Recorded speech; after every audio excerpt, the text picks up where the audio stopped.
The Marry sun me. bled its last light over the Chiricahua, painting the razor-edged spires in fire and blood. In the high desert silence, broken only by the sigh of the wind through the canyon, a single gunshot cracked, flat and final.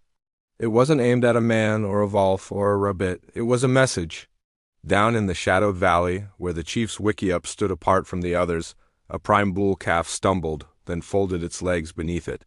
The sound of the shot arrived a heartbeat later, a cruel echo.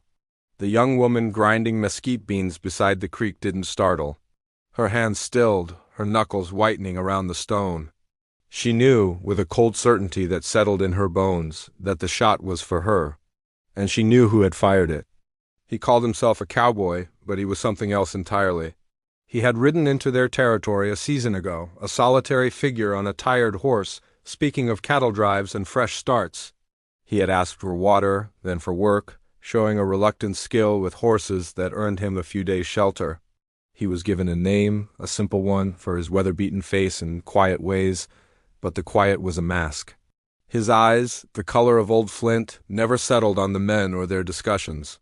They followed her, the chief's daughter, with a possession that felt like a trespass. He watched her walk from the creek. He marked her laughter with the other women. He noted the way the young men of the band respectfully averted their gaze unless spoken to. His own gaze held no such respect. It was a claim staked. When he finally spoke his piece to her father, his request was an obscenity wrapped in a cowboy's drawl. The refusal was immediate, a silence heavier than any shout. The man had simply nodded, tipped his hat, and ridden out to the periphery of their camp, to a line of scraggly pines that looked down on the grazing land. He made his own camp there, a dark speck against the skyline, and he waited. Her father, a man whose name was spoken with respect from the Sierra Madre to the Gila River, was a strategist. He had outmaneuvered Mexican rurales and U.S. cavalry both, not just with force, but with a deep understanding of the land and the patience of the mountains. This was a different kind of war. This was a single snake, not an army. To send warriors to root him out would be to play his game on ground he had chosen, likely sown with traps. To ignore him was to let the poison seep. The cowboy's threat, delivered 2 mornings after the first dead calf by a nervous boy who'd found a note pinned with a knife to a cottonwood, was not a negotiation.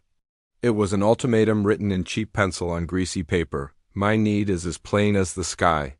Marry me or your cattle die, every last one.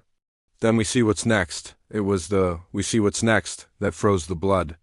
The cattle, precious as they were a symbol. The real target was the chief's authority, the band's cohesion, and her. She was not a prize to be won. She was her father's shadow in counsel, her mother's heir in the ways of herbs and healing. She could track a deer over stone and weave a basket so tight it could hold water. The idea that this outsider, this man who understood nothing of the people, the land, or her spirit, thought he could reduce her life to a transaction settled in her like a sickness. But the fear was real too. The cattle were their winter meat, their trade, their dwindling wealth in a world that was shrinking around them. Each gunshot from the ridge was a theft of their future, a slow bleed of their independence. The camp was tense. The men chafed, their hands never far from their rifles. The women watched the herd with anxious eyes. The children were kept close. The cowboy was a stone in their shoe, a pebble that threatened to make the whole mountain stumble. Days passed, another shot, another beast down. The cowboy was a ghost. He never showed himself in range, a flicker of movement at dawn, the distant glint of a spyglass at noon. He knew the land was watching for him, so he became a part of it, a malevolent spirit of the rimrock. The chief met with his seasoned warriors, their faces grim. Could they circle him in the night? Perhaps, but he had the high ground, and a man who makes such a threat surely sleeps with one eye open and a finger on the trigger. A direct assault risked lives, and for what? To kill one madman? His death might bring more trouble, from lawmen who saw no difference between a murdering cowboy and the Apaches who killed him. The modern world's injustice was a cage they were all learning to feel the shape of. She felt the weight of every gaze. The unspoken question hung in the smoke of the evening fires. How long? How long until the cost of her freedom was too high? How long until the band's welfare demanded a sacrifice? It was an ancient story with a new, ugly face. She walked out alone one evening, climbing a low rise to look toward the pines. The distance was deceptive. It felt both vast and intimate. Somewhere in those gathering shadows, a man who wanted her was counting his bullets and his chances. He didn't want a wife, he wanted a conquest. To own the daughter of a Chiricahua chief would be a story he could tell in every whiskey-soaked saloon from Tucson to Santa Fe, a perverse trophy. She would rather lie down with the dead calves than let him have that story. But as the moon rose, a different thought began to form, cold and hard as the grinding stone in her hand. He thought he was hunting her. What if he was the one being led? He saw a chief's daughter, a woman of a people he thought he understood from campfire tales and newspaper lies. He did not see the hunter. He did not see the strategist's blood that ran in her veins. A plan, dangerous and clear, outlined itself in her mind. It would require cunning, not force. It would require using his own arrogance, his own disgusting certainty as the trap. She would need to speak to her father. He would rage against it, see only the risk. But she would make him see the only way to end this without more death, without dishonor, was to change the game entirely. The next morning, a third shot rang out. This time it was a marais, a beautiful paint horse she had helped foal. The loss was a physical pain. She did not cry. She walked to her father's wickiup, her back straight. Inside, in the dim light, she spoke her idea. It was met with the storm she expected, a father's fear and a chief's pride roaring against it. But she stood firm, her voice low and steady. She spoke of the land, of the old ways of using canyons as weapons, of using a predator's hunger against him. Slowly, the rage in her father's eyes faded, replaced by a terrible, proud sorrow, and then, finally, a sharp, calculating gleam. He saw it. The path was thin as a knife's edge, but it was a path. A decision was made, a message would be sent. Not of surrender, but of apparent acquiescence. A fragile thread of hope to draw the snake from his perch. The tension in the camp shifted, coiling into something new, something active. Preparations began in secret, movements masked by the ordinary rhythm of life.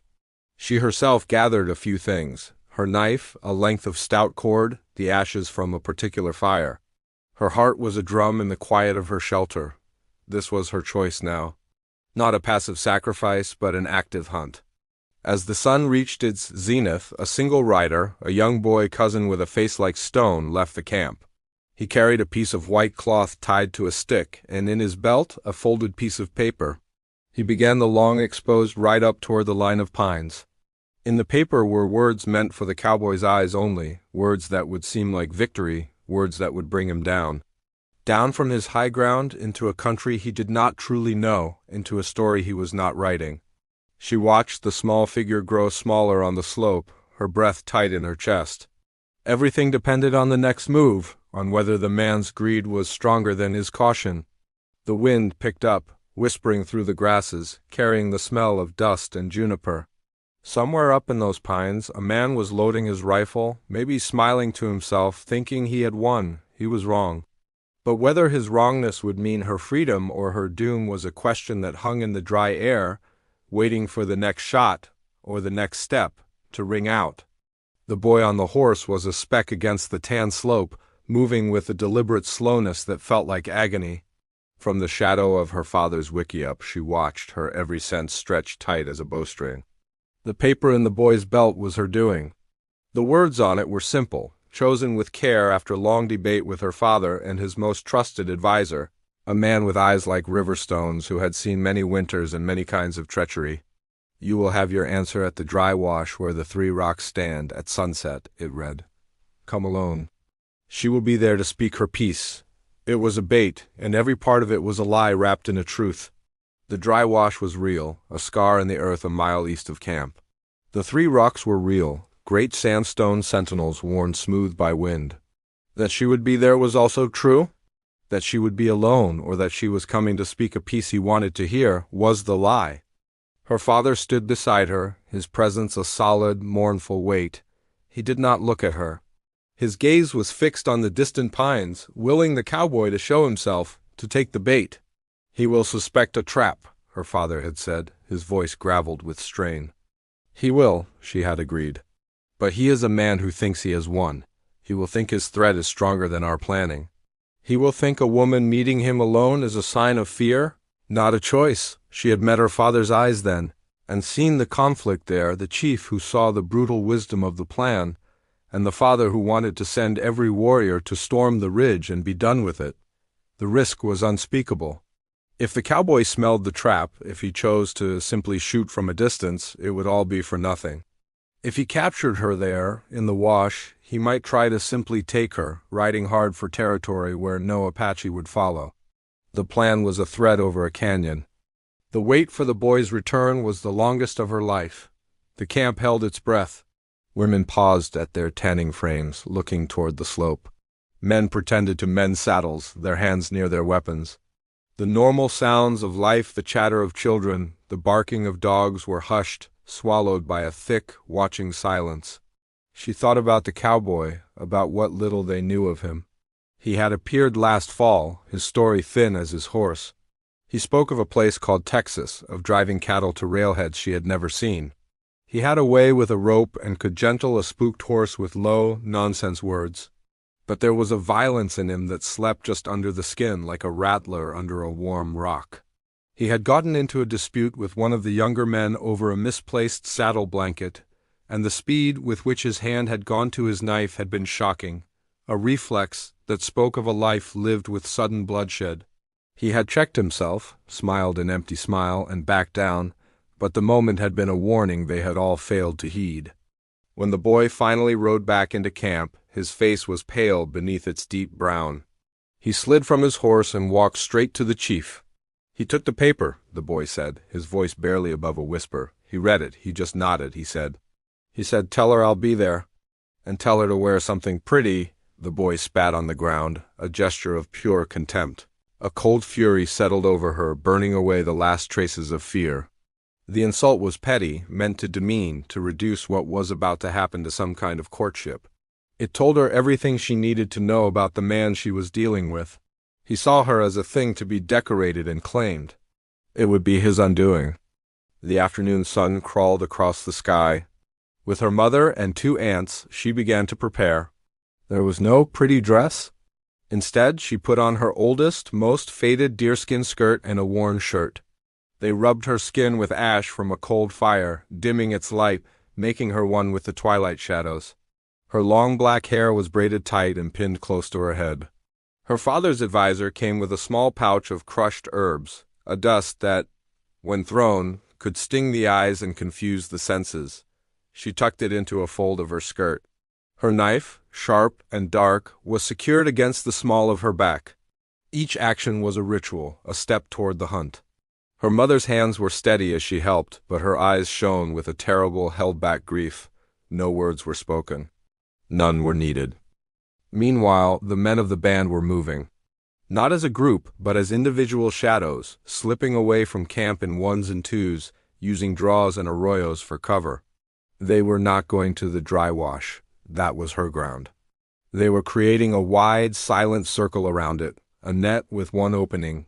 Their job was not to attack, but to witness, and to ensure that no matter what happened, the cowboy did not leave the way he came. They were the walls of the trap. She was the lure, and, if the spirits willed it, the spring. As the sun began its final descent, painting the world in long, stretched-out shadows, she was ready. Her father stood before her. He placed his hands on her shoulders, his grip firm. "You are my heart," he said, his voice thick. "Do not give him yours, not for a moment. The land is your brother. The darkness is your friend. We will be listening." She nodded, unable to speak. Then she turned and walked out of the camp, not looking back. She took a path known only to the deer and the children playing at hide-and-seek, a winding route through a maze of cholla and creosote that led to the high bank of the dry wash. She did not go to the 3 rocks.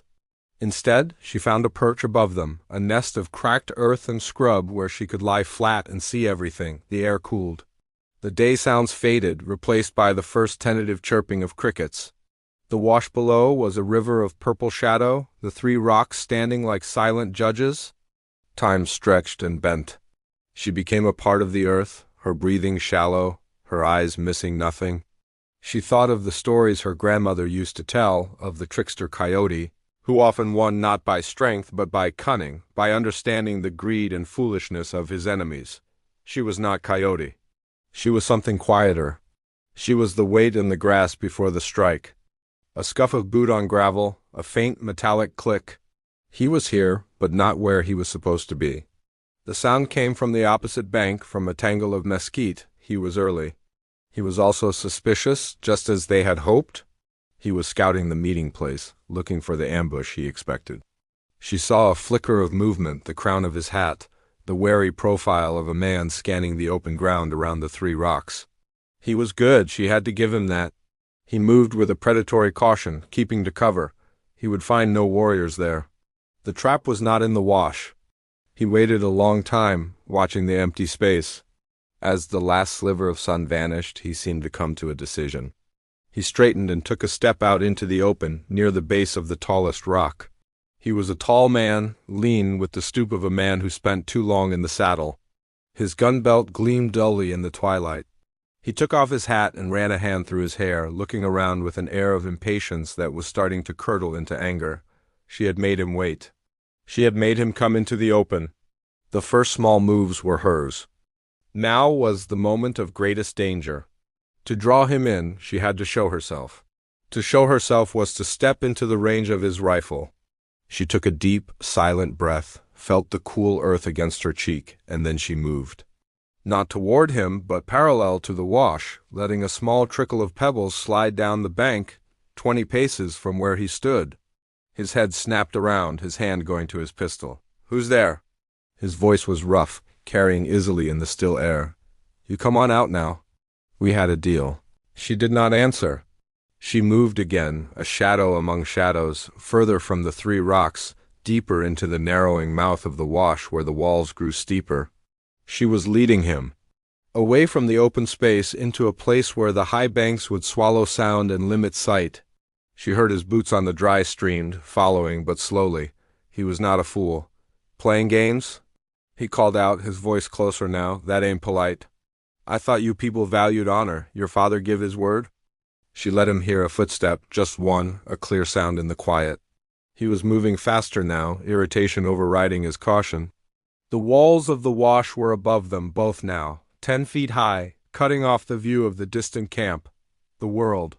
It was just the 2 of them in a stone hallway filling up with night. She rounded a slight bend and stopped, her back against the cool wall. Around the corner his footsteps crunched to a halt. He was so close she could hear the soft creak of his leather gear. He was listening, trying to hear her breathe. "I know you're there," he said, his voice lower, a new, ugly tone in it. The pretending was over. "You think I'm green? You think I don't know what this is? But it don't matter. You're here, I'm here. And when I walk out of this canyon with you, your old man won't do a thing. He'll know his cattle are safe, and he'll know his daughter is with her husband. That's all that matters in the end." Her fingers found the pouch of herbs. Her other hand touched the worn handle of her knife. She could feel the pressure of the net closing, the silent presence of the men on the rim above them, listening, waiting for her signal or for the sound of a struggle. The cowboy took one more step, his shadow falling across the sandy ground where she could see it. "Enough of this," he muttered, and he stepped around the bend. He stood there, framed by the darkening canyon walls, not 3 paces from her. In the deep twilight his features were hard to read, but she could see the glint of his eyes, the set of his jaw. He had expected a frightened girl at the 3 rocks, not this silent figure waiting in the shadows of a narrow place. For a heartbeat he was perfectly still, his hand hovering near his gun. Then a slow, satisfied smile spread across his face. He thought her stillness was fear? "There you are," he said, his voice a low rumble. "Took you long enough?" He took a step forward, his boots sinking into the soft sand of the wash. He didn't rush. He was savoring this, the moment of capture. "Your father see the sense of it, then? Or did you have to talk some reason into him?" She said nothing. She let him look at her ash-darkened skin and plain clothes, so different from the something pretty he had demanded. Her silence began to wear on his satisfaction. The smile faltered. "Cat got your tongue?" He took another step, closing the distance. "That's all right. You'll learn to speak when spoken to. We'll have a long ride ahead of us to get acquainted." Got a place in mind up in the territories. A man can be his own boss up there, with a woman to keep his home. He was talking too much, filling the silence with his vision, his plans for her as if she were a piece of land to be settled. It revealed his nerves, the thin crack in his confidence. He had expected a surrender, not this watchful, unsettling quiet. His eyes darted past her, up to the rim of the wash. He was remembering where he was, the possibility of the trap he had suspected. "We're going to walk out of here now," he said, his tone turning hard. "Nice and easy. You first, and no tricks. You try to run, you try to scream, and I won't just shoot your daddy's cattle, I'll burn his whole camp down around his ears. You understand me?" He reached for her arm. It was the moment. As his fingers brushed the deerskin of her sleeve, she moved. It was not a movement away, but a twist, a dropping low. Her free hand came up from the fold of her skirt, flinging the pouch of crushed herbs and fine dust directly into his face. He recoiled with a sharp curse, his hands flying to his eyes. It was not blinding, but it was disorienting, a stinging, gritty cloud that made him cough and stumble back. It was the distraction she needed. She did not run down the wash. Instead, she spun and scrambled up the near-vertical bank, not climbing so much as digging her fingers and toes into the crumbling earth, pulling herself up with a desperate strength born of knowing exactly what was at her heels. Below, the cowboy was swearing, wiping at his eyes, his voice rising in raw anger. "You little hellcat!" He blinked rapidly, his vision clearing enough to see her shadowy form clawing her way up. He drew his pistol, but firing up a steep bank at a moving target in near darkness was a fool's gamble. He holstered it with a snarl and lunged for the bank himself, starting to climb after her. The sound of their scrambling, the shower of dirt and pebbles, was loud in the confined space. She reached the top, rolling onto the flat, hard ground of the mesa. For a second she lay there, breath heaving. Then she was on her feet, running not for camp, but away from it, into the open rock-studded landscape. This was part of the plan, too.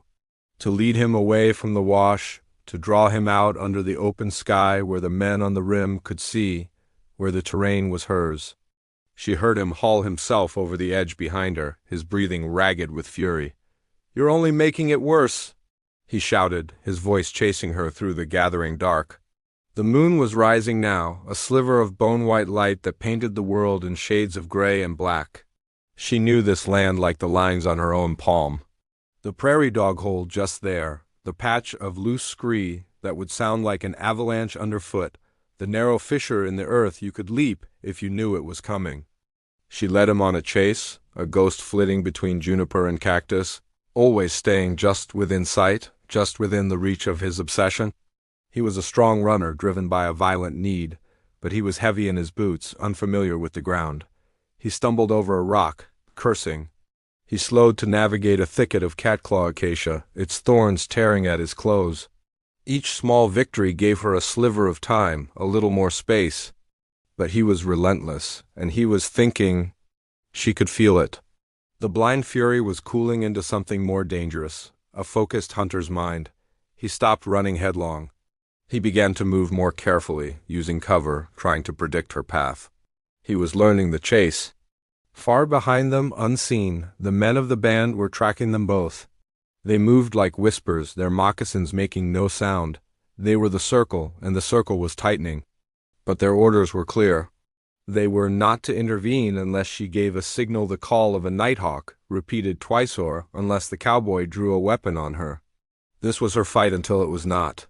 It was a terrible gamble, a test of her spirit and her skill against his brute determination. She found herself heading toward a place she knew well, a high, flat rock that overlooked a small box canyon. It was a place of childhood games, of sitting and dreaming. It was also a dead end. The back of the box canyon was a sheer cliff. It was not part of the plan, but the chase had turned, and she had lost her bearings in the dark. She scrambled up onto the flat rock, turning to face the way she had come. She had nowhere else to go. A moment later, he emerged from the brush at the base of the rock. He saw her, silhouetted against the moon-washed sky, trapped. He stopped, his chest heaving. He took his time, straightening, brushing the dirt from his trousers. The anger was gone from his face, replaced by a cold, grim certainty. "Done running?" he asked, his voice calm now, which was worse. Good, I'm tired of this. You've had your fun. Now we're done. He started to climb the rock. It was not a difficult climb, a few steep steps. She backed up until her heels were at the very edge. The drop behind her was not fatal, but it was far enough to break bones, to leave one helpless. She drew her knife, holding it low and steady. He saw it and laughed, a short, ugly sound. What you gonna do with that? You think you can knife me? You ever even cut a man before? He pulled his own knife from his belt, a long, sharp blade that caught the moonlight. This here's a real man's tool. Now put yours down before you hurt yourself. She didn't move, she just watched him come. He was one step from the top when a new sound cut through the night. Not a nighthawk. A horse's whinny, distant but clear, followed by the distinct pop of a rifle shot, far away back toward the camp. Then another, and another. The cowboy froze, his head snapping around toward the sound. Confusion, then a dawning horror, crossed his face. Those shots were not aimed at the sky. They were spaced, deliberate, target practice. His mind, sharp now, pieced it together. The chase, the girl leading him out here, miles from camp. It was a distraction. My horses, he whispered, the words torn from him. He had left his camp, his horses, his supplies, all of it back on the ridge overlooking the Apache camp, unguarded. He had been so focused on the prize in front of him, he had never considered his own camp could be the target. The shots meant his horses were being run off, or worse, his gear was being destroyed. His way out of this country was being taken from him, strand by strand. He looked back at her, and for the first time she saw something like real fear in his eyes, mixed with a hatred so pure it was like a physical force. She had not just rejected him. She had outplayed him. His grand plan to ride out with his bride was crumbling into dust. He was alone, on foot, in the middle of Apache land, with a woman with a knife on a rock, and he now realized probably more men in the darkness around them. The balance of power had shifted, but it had not settled. He was cornered, and a cornered animal is the most dangerous kind. He still had his knife. He still had his pistol. And he still had her, right here in front of him. His options had narrowed to one simple, brutal path. He turned fully back to her, his grip tightening on his knife. The distant shots had stopped. The silence they left behind was deeper, more profound, and filled with a new kind of tension. The wider game had been played, and she had won that move. But the immediate game on this rock, under this cold slice of moon, was just beginning. He took the final step onto the flat stone, and the space between them vanished. He stood on the flat stone with her, the world reduced to this small, moonlit stage. The distant rifle shots had changed everything. The arrogant hunter was gone, replaced by a man who knew he was in a trap of his own making. The fear in his eyes was real, but it didn't soften him.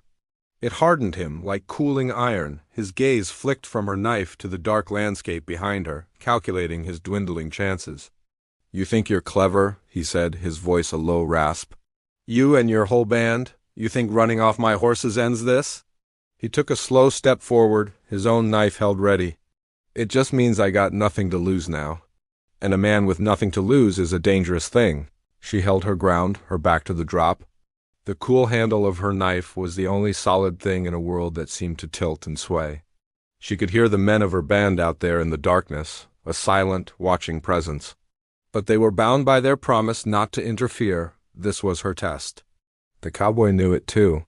He could sense the audience, and it fueled a desperate, theatrical rage. All I wanted was what's fair. He snarled, the words bursting from him. I worked for your people. I broke my back. And for what? A few meals and a place to sleep in the dirt. I seen the way you live. You got land, you got cattle. You got something a man could build on, and I got nothing. Nothing but my guts and my gun, so I aimed to make a trade, a simple trade.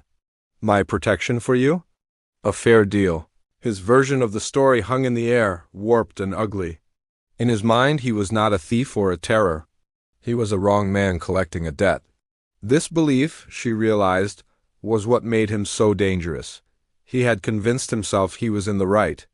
There's no fair deal with a gun, she said, speaking for the first time since the wash. Her voice was steady, clearer than she felt. He flinched as if struck. Her words, her mere speech, seemed to offend him more than the knife. "You think you get to decide?" He spat. "Your father, hiding behind his warriors, sending his daughter to do his dirty work. He's no chief. A real chief would face a man himself." He was trying to goad her, to make her angry or defensive. She let the words pass over her like the wind. She was watching his feet, the set of his shoulders, the way the moonlight gleamed on the blade in his hand. He was closer now, well within the range of a lunge. "I'm walking off this rock," he announced, as if stating a simple fact. "And you're walking with me? You're my ticket out. Your men out there won't shoot if I've got you in front of me. We're going back to my camp, or what's left of it. Then we're finding my horses. And then we're leaving this godforsaken place. That's the new deal." He made his move. It wasn't a wild charge, but a quick practiced step, his knife hand shooting out to grab her wrist, to disarm her and control her in one motion. She was ready for it. She didn't pull back. Instead, she dropped her weight, turning into the movement, letting his own force carry him forward. Her free hand came up, not with a knife, but to strike at the inside of his elbow. It was a small, sharp pain, not enough to disable him, but enough to make his grip falter for a fraction of a second. She tore her wrist free, spinning away along the edge of the rock. He recovered quickly, his face a mask of furious surprise. She was not fighting like he expected. She was not trying to stab him. She was trying to unbalance him, to use his size and anger against him. He came at her again, slashing with the knife in a wide, sweeping arc meant to drive her back toward the center of the rock, away from the perilous edge. She ducked under it, feeling the whisper of the blade pass over her head. The smell of him, sweat and dust and cheap tobacco, filled her nose. He was hurting her now, using his greater reach, his strength. He feinted with the knife, then lunged to grab at her shirt with his other hand. His fingers caught the worn fabric and he yanked, pulling her off balance. She stumbled forward right into the space he wanted her. He raised his knife, not to stab, but to bring the heavy handle down on her head, to knock her senseless and end the fight. There was no time to think. As his arm came down, she threw herself forward, not away, crashing into his chest. It was like hitting a tree. The breath left her lungs in a painful gasp. But the impact spoiled his aim. The knife handle glanced off her shoulder, sending a bolt of white-hot pain down her arm. Her own knife, still clutched in her numb fingers, was trapped between them. They were chest to chest on the edge of the rock. She could feel his heart hammering against hers, could see the wild triumph in his eyes. He thought he had her. He wrapped his free arm around her, pinning her knife arm, starting to squeeze the air from her. "Got you," he grunted, his breath hot on her face. The pain in her shoulder was screaming. The world began to narrow, the edges going dark. She could not get her arm free. She could not breathe. Over his shoulder she saw the cold stars, distant and uncaring. Then she saw something else. A shape, a silhouette, standing on the rim of the box canyon behind him. A tall, still figure, holding a rifle loosely at his side. Her father? He was just watching. He had not raised the rifle. He was honoring his word. This was her fight. The sight of him, of his unwavering faith and his terrible, restrained anguish, poured a last reservoir of strength into her. She was not just fighting for her life. She was fighting for his honor, for the right of her people to decide their own fate. With a final, desperate twist, she managed to free her trapped hand just enough. She could not stab him. There was no room, no force behind it, so she did the only thing she could. She opened her fingers and let her own knife fall. It clattered on the stone between their feet. The cowboy felt the movement, heard the sound. A grunt of satisfaction escaped him. He loosened his grip just a fraction, enough to shift and bring his own knife up, to press the cold, sharp point against the side of her neck. "There," he breathed. "Now you see how it is?" But letting go of the knife had not been surrender. It had been to free her hand. As the metal touched her skin, her now empty hand shot upward, not toward his knife, but toward his face. Her fingers found their mark, not his eyes, but the deep, weathered groove of the scar that ran through his eyebrow and down his cheek. She pressed her thumb into the old wound, hard, with all the strength she had left. He roared in shock and pain, an old injury screaming back to life, his head jerked back. The pressure of the knife at her throat vanished for a single, crucial instant. It was all the space she needed. She dropped her weight, becoming a dead load in his arms, and drove her knee upward. He crumpled with a choked gasp, his grip breaking entirely. She staggered back, free, gulping air into her burning lungs. He was on his knees before her, one hand clutched to his face, the other still holding his knife, but his will was shattered by the sudden, intimate violence of her attack. He looked up at her, his eyes wide with a new kind of terror, the terror of the man who realizes he does not understand the thing he tried to possess. She stood over him, unarmed, her shoulder throbbing, her breath coming in ragged pulls. The night was utterly silent. Even the crickets had stopped. From the rim, her father had not moved. The cowboy looked from her to the silhouette of the chief and back to her. The fight was not over, but the nature of it had changed forever. He was beaten, and he knew it. The question now was what a beaten, desperate man would do next. He still had his knife. He still had his pistol. And he was still on his knees between a woman who had broken him and a father with a rifle who had let it happen. The next move was his, and the wrong one would be his last. The very air on the high rock seemed to crackle, waiting for the spark that would decide everything. For a long moment, the only sound was the cowboy's ragged breathing and the soft moan of the wind across the stone. He knelt there, one hand pressed to the old scar on his face, the other white-knuckled around his knife. He looked up at her and then past her to the silhouette of her father on the canyon rim. The understanding that settled into his features was worse than anger. It was a hollow, gutted defeat. They had not just beaten him in a fight. They had stripped him of the story he told himself, the story of the strong man taking what was his due. He was just a man on his knees, alone. Slowly, his fingers uncurled from the knife. It fell from his hand, ringing dully against the rock before coming to rest near her own discarded blade. The surrender was silent but absolute. He did not reach for his pistol. He just lowered his head, his shoulders slumping. She did not move to pick up the knives. She simply took a step back, putting a little more of the cool, open night between them. The pain in her shoulder was a deep, hot ache, but the clarity in her mind was sharper than any blade. This was the moment her father had spoken of, the moment where the right choice had to be made, not just the strong one. From the darkness around the box canyon, other figures emerged. The men of the band materialized from behind rocks and juniper, their faces grave in the moonlight. They formed a loose ring around the flat rock. None raised a weapon. They just stood, witnesses to the end of the story. Her father walked down from the rim, picking his way with a quiet dignity until he stood on the flat stone beside her. He did not look at the cowboy. He looked at his daughter, his eyes searching hers for injury, for the state of her spirit. What he saw there seemed to steady him. He gave a single, slow nod. Then, finally, he turned to the man on his knees. "You came to us with a hidden heart," her father said, his voice not loud but carrying in the stillness. "You asked for water, and it was given. You asked for work, and it was given. But what you wanted was to steal, not cattle, a life. You thought the threat of death could force a marriage, could force a people to bend. You understand nothing."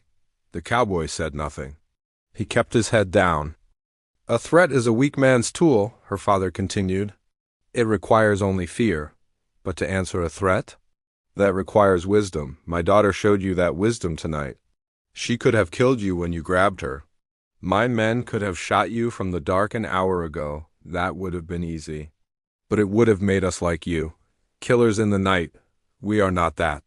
We are people of this land. And this land teaches balance." Her father paused, letting his words sink into the man, into the listening night. "Your horses are gone. Your camp is burned. Your gun," he gestured, and one of the younger men stepped forward and laid the cowboy's pistol and rifle on the rock, their barrels cold and empty.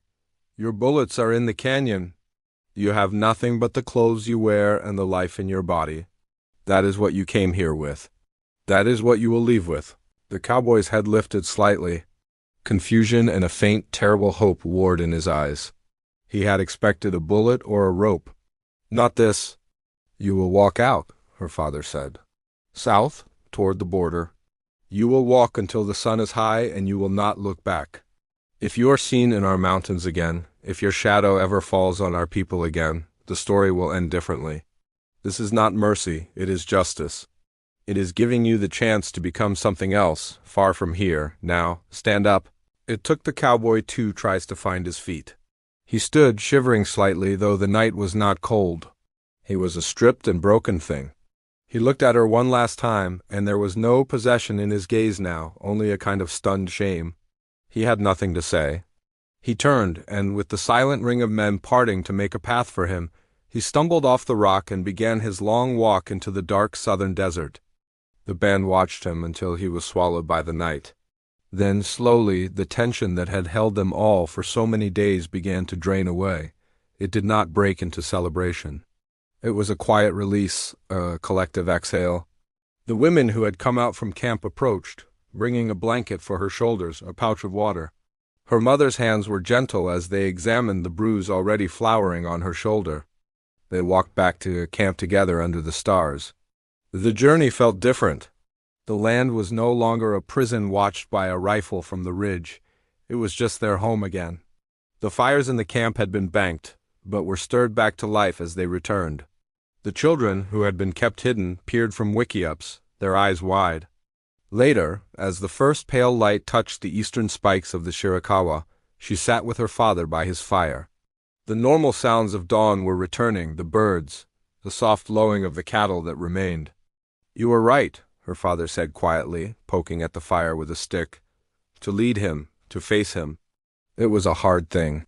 The hardest thing for a father." He looked at her, his face etched with pride and the ghost of his fear. "But you did not face him with his own weapons. You faced him with your mind. With the land. That is our strength. That is what he could never take." She nodded, feeling the truth of it settle into her bones, warmer than the fire. The cowboy had tried to write a simple, brutal story. He had failed because he did not understand the characters in it. He did not understand that her worth was not something to be traded, and that her people's strength was not just in their rifles, but in their patience, their connection to each other and to the earth. In the days that followed, life returned to its rhythm, but the rhythm felt deeper, more precious. The men rode out to round up the few cattle that had scattered. The cowboys' horses were found miles away and brought into the herd, not as spoils, but as new life to be cared for. The story of what happened on the rock was told quietly, not as a boast of war, but as a lesson in wisdom. The children looked at her with a new kind of respect, and the young men who had once averted their gaze now met her eyes with a frank admiration that spoke of equality, not ownership. The threat was gone, but the memory was not. It lived in the careful watch they kept on the horizons, in the renewed dedication to their ways. It lived in the quiet strength that now hummed through the camp, a strength that had been tested and had held firm. She went back to her tasks, grinding the mesquite beans, weaving the baskets, tending to the herbs, but her hands felt more sure, her place more certain. One evening, a week later, she climbed to a high place to watch the sunset. The sky was once again a cascade of fire and blood, but this time it felt like a blessing, not an omen. The land stretched out, vast and beautiful, and theirs. The cowboy had tried to use its isolation against them, but in that very isolation was their safety, their freedom. He was likely still walking, or perhaps he had found his way to some dusty border town where he would tell a different story, if he told any at all. His story no longer mattered. Hers did, the story of the chief's daughter who was not a prize, but a protector. The story of a people who answered a threat not with blind violence, but with a sharper, quieter courage that left a man alone with his own emptiness. It was a story that would be told by winter fires, not to frighten children, but to remind them who they were. As the last light faded, she stood up, the cool evening air soft on her skin. She turned and walked back down the path toward the circle of firelight, toward the sound of her family, toward home. The mountains stood guard around them, silent and eternal, and for now all was well.